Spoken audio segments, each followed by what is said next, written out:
আসসালামু আলাইকুম। সবাইকে স্বাগত জানাচ্ছি আমি নাইম ফাথম মুবিন। শুরুতে সংবাদ শিরোনাম।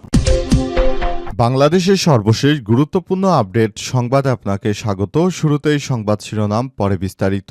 প্রথমেই জানাবো আমাদের হাতে থাকা সর্বশেষ গুরুত্বপূর্ণ সবথেকে তাজা আপডেট সংবাদ। ঢাকায় বিএনপি এবং জামাতের চূড়ান্ত প্রার্থী ঘোষণা। জানাবো প্রার্থী থাকবেন যারা। আসন্ন জাতীয় সংসদ নির্বাচনে মোট 237টি আসনে সম্ভাব্য প্রার্থীর নাম ঘোষণা করেছে বিএনপি। বিএনপি চেয়ারপারসনের কার্যালয়ে অনুষ্ঠিত বৈঠক শেষে সংবাদ ব্রিফিংয়ে প্রার্থীদের নাম ঘোষণা করা হয়েছে।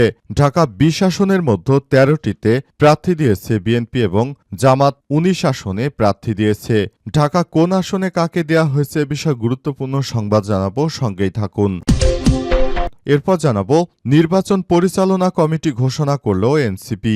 আগামী ত্রয়োদশ জাতীয় সংসদ নির্বাচনকে সামনে রেখে কেন্দ্রীয় নির্বাচন পরিচালনা কমিটি ঘোষণা করেছে জাতীয় নাগরিক পার্টি এনসিপি। দলটির আহ্বায়ক মোহাম্মদ নাহিদ ইসলাম এবং সদস্য সচিব আখতার হোসেন স্বাক্ষরিত এক বিজ্ঞপ্তির মাধ্যমে এই তথ্য জানানো হয়।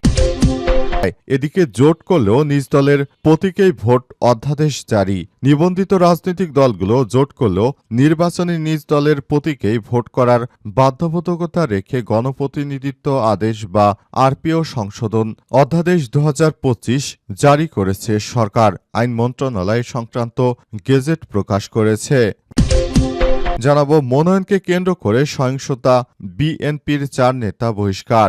আসন্ন ত্রয়োদশ জাতীয় সংসদ নির্বাচনকে কেন্দ্র করে দলীয় মনোনয়ন ঘোষণার পর চট্টগ্রামের সীতাকুণ্ড এলাকায় সহিংসতা ও জনস্বার্থবিরোধী কর্মকাণ্ডের অভিযোগে বিএনপির 4 নেতাকে বহিষ্কার করা হয়েছে। আজ বিএনপির সিনিয়র যুগ্ম মহাসচিব অ্যাডভোকেট রুহুল কবির রিজভী স্বাক্ষরিত এক সংবাদ বিজ্ঞপ্তিতে এই তথ্য নিশ্চিত করা হয়। এবং সর্বশেষ জানাবো বিএনপির মনোনয়ন বঞ্চিত তরুণদের স্বাগত জানাবে এনসিপি, বললেন নাসির উদ্দিন পাটোয়ারি। বিএনপি তরুণ নেতৃত্বকে বাদ রেখে গডফাদারদের নির্বাচনে মনোনয়ন দিয়েছে দাবি করে জাতীয় নাগরিক পার্টি এনসিপির মুখ্য সমন্বয়ক নাসির উদ্দিন পাটোয়ারি বলেছেন, মনোনয়ন বঞ্চিত বিএনপির তরুণ নেতাদের এনসিপিতে স্বাগত জানানো হবে। আগামী নির্বাচনে তাদের এনসিপি থেকে মনোনয়ন দেয়া হবে। প্রিয় দর্শক, এতক্ষণ শুনছিলেন সংবাদ শিরোনাম, এবারে বিস্তারিত। তবে তার আগে বন্ধুরা অনুরোধ থাকবে এই সংবাদটিতে একটি লাইক দিন। এই চ্যানেলে আপনি নতুন হয়ে থাকলে আমাদের সংবাদটি দেখতে দেখতে চ্যানেলটি সাবস্ক্রাইব করে রাখুন। কমেন্ট করে বন্ধুরা আপনার মূল্যবান মতামত জানিয়ে দিন আপনি বিশ্বের কোন দেশ থেকে বা বাংলাদেশের কোন স্থান থেকে আমাদের সংবাদটি দেখছেন এবং শুনছেন। আর বন্ধুরা সংবাদটি আপনার সোশ্যাল মিডিয়া ফেসবুকে শেয়ার করে বন্ধুদেরও দেখার সুযোগ করে দিন। আর গাজা যুদ্ধে আপনি যদি নিরীহ ফিলিস্তিনিদের ভালোবেসে থাকেন কমেন্টে ইয়েস লিখে বিশ্ববাসীকে জানিয়ে দিন। এবারে বিস্তারিত। ঢাকায় বিএনপি এবং জামাতের প্রার্থী যারা। আসন্ন জাতীয় সংসদ নির্বাচনে মোট 237টি আসনে সম্ভাব্য প্রার্থীর নাম ঘোষণা করেছে বিএনপি। সোমবার বিকেলে গুলশানে বিএনপির কার্যালয়ে অনুষ্ঠিত বৈঠক শেষে সংবাদ ব্রিফিংয়ে প্রার্থীদের নাম ঘোষণা করেন বিএনপির মহাসচিব মির্জা ফখরুল ইসলাম আলমগীর। ঢাকার 20 আসনের মতো 13টি আসনে প্রার্থী ঘোষণা করেছে বিএনপি। অন্যদিকে জামাত 19টি আসনে সম্ভাব্য প্রার্থী ঘোষণা করেছে। তাদের মধ্যে রয়েছে ঢাকা 1 আসনে খন্দকার আবু আশফাক, ঢাকা 2 আমানুল্লাহ আমান, ঢাকা 3 গয়েশ্বরচন্দ্র রায়, ঢাকা 4 তানবির আহমেদ বিন রবিন, ঢাকা 5 নবিউল্লাহ নবী, ঢাকা 6 ইশরাক হোসেন, ঢাকা 8 মির্জা আব্বাস, ঢাকা 11 এম কায়ুম, ঢাকা 12 সাইফুল আলম নীরব, ঢাকা 14 সানজিদা ইসলাম তুলি, ঢাকা 15 শফিকুল ইসলাম খান, ঢাকা 16 আমিনুল হক। ঢাকা 19 আসনে প্রতিদ্বন্দ্বিতা করবেন দেওয়ান মোহাম্মদ সালাউদ্দিন। ঢাকা 7, 9, 10, 13, 17, 18 ও 20 আসনে প্রার্থী পরে ঘোষণা করা হবে বলে জানা গেছে। এদিকে ঢাকায় 20টি আসনে সম্ভাব্য প্রার্থী তালিকা ঠিক করেছে জামাত। সম্ভাব্য প্রার্থী তালিকায় রয়েছেন ঢাকা 1 ব্যারিস্টার নজরুল ইসলাম, ঢাকা 2 ইঞ্জিনিয়ার তৌফিক হাসান, ঢাকা 3 অধ্যক্ষ শাহিনুল ইসলাম, ঢাকা 4 সৈয়দ জয়নুল আবেদিন, ঢাকা 5 মোহাম্মদ কামাল হোসেন, ঢাকা 6 ডক্টর আব্দুল মান্নান, ঢাকা 7 হাজী হাফেজ মোহাম্মদ এনায়েতুল্লাহ, ঢাকা 8 ডক্টর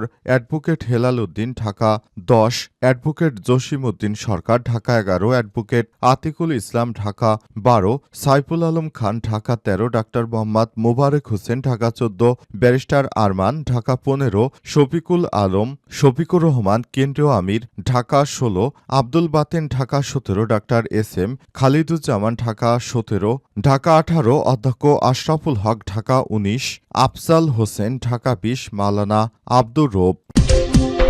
নির্বাচনী পরিচালনা কমিটি ঘোষণা করল এনসিপি।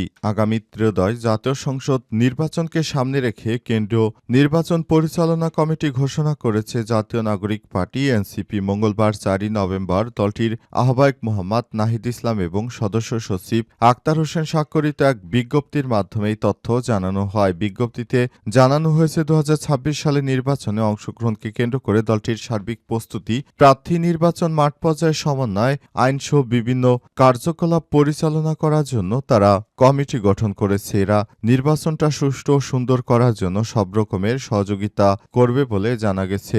অন্তর্বর্তীকালীন সরকার আগামী বছর ফেব্রুয়ারির প্রথমার্ধে যে নির্বাচনের ঘোষণা দিয়েছেন সেই নির্বাচনটা যেন ইতিহাসের সবথেকে সুষ্ঠু ও সুন্দর নির্বাচন হয় সেজন্য তারা এনসিপির নেতৃত্ববৃন্দরা কাজ করছে এবং পাশাপাশি প্রশাসনের সর্বস্তরের পর্যায় থেকে এবারের নির্বাচনে সহযোগিতা করা হচ্ছে।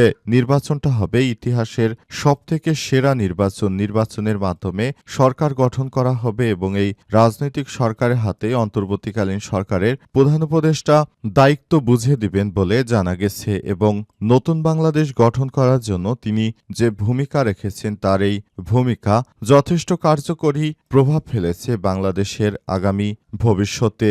গঠিত কমিটিতে জাতীয় নাগরিক পার্টির মুখ্য সমন্বয়ক নাসির উদ্দিন পাটোয়ারীকে প্রধান করে সেক্রেটারি হিসেবে দায়িত্ব পেয়েছেন দলটির সিনিয়র যুগ্ম সদস্য সচিব ডাক্তার তাসনিম জারা। তারা নির্বাচন উপলক্ষে পুরো দেশের মানুষকে কিভাবে এক করা যায় এসব বিষয় নিয়ে মূলত কাজ করবে। জোট করলেও নিজ দলের প্রতীকে ভোট, অধ্যাদেশ জারি। নিবন্ধিত রাজনৈতিক দলগুলো জোটবদ্ধ হলেও নির্বাচনে নিজ নিজ দলের প্রতীকেই ভোট করার বাধ্যবাধকতা রেখে গণপ্রতিনিধিত্ব বা আরপিও সংশোধন অধ্যাদেশ 2025 জারি করেছে সরকার। জানা গিয়েছিল আইন মন্ত্রণালয়ের উপদেষ্টা আসিফ নজরুল বিএনপিকে গোপনে তিনি জানিয়েছিলেন এই আদেশ জারি করা হবে না, অর্থাৎ যে দলই করুক না কেন তারা যদি বিএনপির সঙ্গে জোটবদ্ধ হয় তাহলে ধানের শীষ প্রতীকেই ভোট করতে পারবে। কিন্তু অবশেষে বিএনপির সঙ্গে এই ধরনের সমঝোতার খবর জেনে যায় জাতীয় নাগরিক পার্টি এনসিপি। তখন এনসিপির পক্ষ থেকে এই ধরনের কর্মকাণ্ড পরিচালিত হয় এবং বলা হয় যে যেন বিএনপির প্রতীকেই সবাই ভোট করতে পারে। এই বিষয়টি আইন উপদেষ্টা যে আতাত করেছে এ বিষয়ে তাকে চিঠি লিখে এনসিপির পক্ষ থেকে সতর্ক করা হয়। এরপর তিনি আর রিকসে যাননি, তিনি সরাসরি এই আদেশটি জারি করে দেওয়ার ব্যাপারে কথা বলেছেন এবং অবশেষে এই আরপিও জারি হওয়ার কারণে এই ধরনের ঘটনা এমন একটি সময় ঘটল যখন নির্বাচন অতি সন্নিকটে, আর বিএনপি এতে ব্যাপক হারে মন খারাপ করেছে।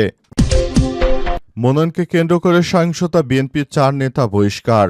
আসন্ন ত্রয়োদশ জাতীয় সংসদ নির্বাচনকে কেন্দ্র করে দলীয় মনোনয়ন ঘোষণার পর চট্টগ্রামের সীতাকুণ্ড এলাকায় সহিংসতা ও জনস্বার্থবিরোধী কর্মকাণ্ডের অভিযোগে বিএনপির 4 নেতাকে বহিষ্কার করা হয়েছে। মঙ্গলবার 4 নভেম্বর বিএনপির সিনিয়র যুগ্ম মহাসচিব রুহুল কবির রিজভী স্বাক্ষরিত এক সংবাদ বিজ্ঞপ্তিতে এই তথ্য জানানো হয়। বিজ্ঞপ্তিতে জানানো হয় সোমবার সন্ধ্যার পর সীতাকুণ্ডের কদম রসুল ভাটিয়ারি বাজার ও জলিল গেট এলাকায় মনোনয়নকে কেন্দ্র করে সহিংসতা, ভাঙচুর, হানাহানি এবং সড়ক অবরোধ সহ নানা অবৈধ কর্মকাণ্ড সংগঠিত হয়। এই ঘটনায় সংশ্লিষ্ট অভিযোগে সীতাকুণ্ড উপজেলা স্বেচ্ছাসেবক দলের সভাপতি আলাউদ্দিন মনি, সাধারণ সম্পাদক হেলাল উদ্দিন বাবর, সীতাকুণ্ড পৌরসভার আহ্বায়ক মামুন এবং সোনাইছড়ি ইউনিয়ন যুবদলের সাধারণ সম্পাদক মমিন উদ্দিন মিন্টুকে দলের প্রাথমিক সদস্য সব পর্যায়ের পদ থেকে বহিষ্কার করা হয়েছে। এর আগে সোমবার 3 নভেম্বর দুপুরে গুলশানে বিএনপির স্থায়ী কমিটির জরুরি বৈঠক অনুষ্ঠিত হয়। প্রায় 5 ঘণ্টা অনুষ্ঠিত এই বৈঠকে লন্ডন থেকে ভার্চুয়ালি যুক্ত হয় তারেক রহমান ও সালাউদ্দিন। বৈঠকে নির্বাচনের প্রার্থী চূড়ান্তকরণ ও সাম্প্রতিক রাজনৈতিক পরিস্থিতি নিয়ে সিদ্ধান্ত নেওয়া হয়। উল্লেখ্য, আগামী 2026 সালে ফেব্রুয়ারির প্রথমার্ধে ত্রয়োদশ জাতীয় সংসদ নির্বাচন অনুষ্ঠিত হওয়ার কথা রয়েছে এবং নির্বাচন কমিশন ডিসেম্বরের প্রথমার্ধে তফসিল ঘোষণার প্রস্তুতি গ্রহণ করছে। আশা করা হচ্ছে এবারের নির্বাচন ইতিহাসে সবথেকে সুষ্ঠু ও সুন্দর নির্বাচন অনুষ্ঠিত হবে।